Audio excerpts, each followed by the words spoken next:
लावण्याचं कुठेतरी अडथळा होईल असं लावलं की मग त्याचे वाद निर्माण होतात. परंतु आज आम्ही अनेक ठिकाणी किंवा माझ्या राहत्या सोसायटीमध्ये पारिजात संस्थेचं नामकरण करून पारिजातची झाडं लावली, पण ती सुद्धा तोडून टाकली. ते तोडून टाकली, पक्षाचं घरट आता तोडले. पक्षी गप्प बसतात का? ते परत घरट तयार करतात. तसंच झाडं तोडली तरी परत लावा, किती तोडतात ते बघूया, पण कुणाला अडथळा होऊ नये अशा ठिकाणी लावा.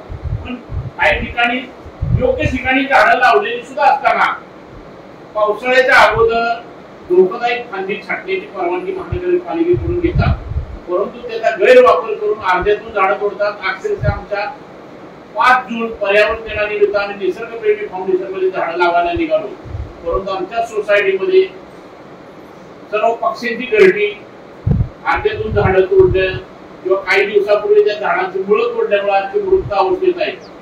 आज हा पर्यावरणाचा नाश केलेला कमीत कमी 15 वर्ष भरून निघत नाही. झाड एका दिवसात किंवा महिन्यामध्ये किंवा 2 वर्षामध्ये येत नाही, त्याला 10 ते 15 वर्ष सतत त्याला जोपासावं लागतं, तेव्हा ते झाड मोठं होतं आणि ऑक्सिजन देतं आपल्याला. तर हे सांगण्यासाठी बोलतात शाळेमध्ये आम्ही जास्त शिकलेलो नाही, परंतु आपण ही जनजागृती केली पाहिजे या समाजामध्ये. झाड तोडत असेल तर आपण एक व्हिडिओ पाहिली असेल, आता मध्ये 1 आठवड्यापूर्वी एक कुत्रा आहे, माणूस झाड तोडतो त्याला अडवतो, विरोध करतो, पण आपण मानव असून उघड्या डोळ्याने हे झाडं तोडलेली बघतो. असं होऊ नये, पर्यावरणाचा नाश होऊ नये, पर्यावरणाचं जतन करावं, वृक्ष संवर्धन आणि वृक्ष लागवड आणि हरित पट्टा निर्माण करणं आणि ऑक्सिजन तयार करणं.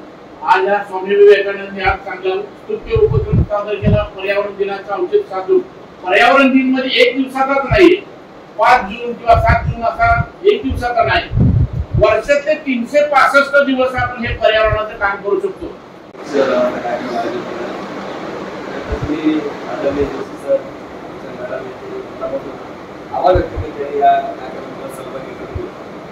एक छोटासा एक आठवण सांगतो.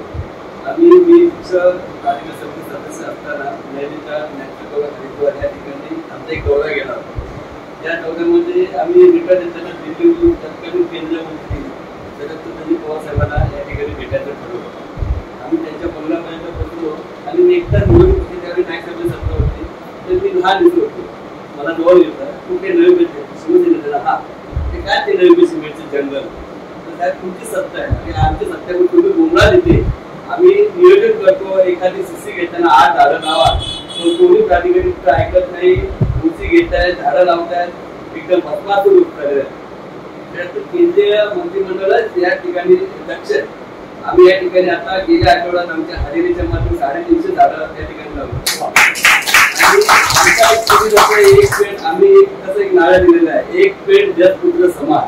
150 कोटीच्या या लोकसंख्येत आज किती झाडं व्हायला पाहिजे, तेवढा आपल्याला ऑक्सिजन निर्माण व्हायला पाहिजे, तेवढा कार्बन डायऑक्साईड आपण सोडतोय, तेवढा ऑक्सिजन निर्माण त्या झाडाच्या माध्यमातून होत नाही, म्हणून विविध व्याधी आपल्याला होत आहे. तर याची जनजागृती जनमानसात झाली पाहिजे. आज जसं कचऱ्याचं सिंटिफिकेशन आपण आतापर्यंत पोहोचवलं, तसं झाडाचं या ठिकाणी महत्व लोकांपर्यंत पोहोचवण्याचं काम आपल्या शिक्षणाच्या माध्यमातून व्हावं आणि असेच उपक्रम या ठिकाणी व्हावे. आम्ही निमित्त मात्र आमचे जसं साहेबांनी सांगितलं की आम्ही ते निमित्त तुम्ही ज्यावेळी पुढाकार घ्याल आमचं सहकार्य निश्चित असेल. तुम्हाला झाडं काही लागली आम्हाला सांगा, आम्ही ती करू आणि तुम्ही ती झाडं लावली ते जगवण्याचं काम आम्ही आमच्या माध्यमातून करण्याचा प्रयत्न त्या ठिकाणी करू.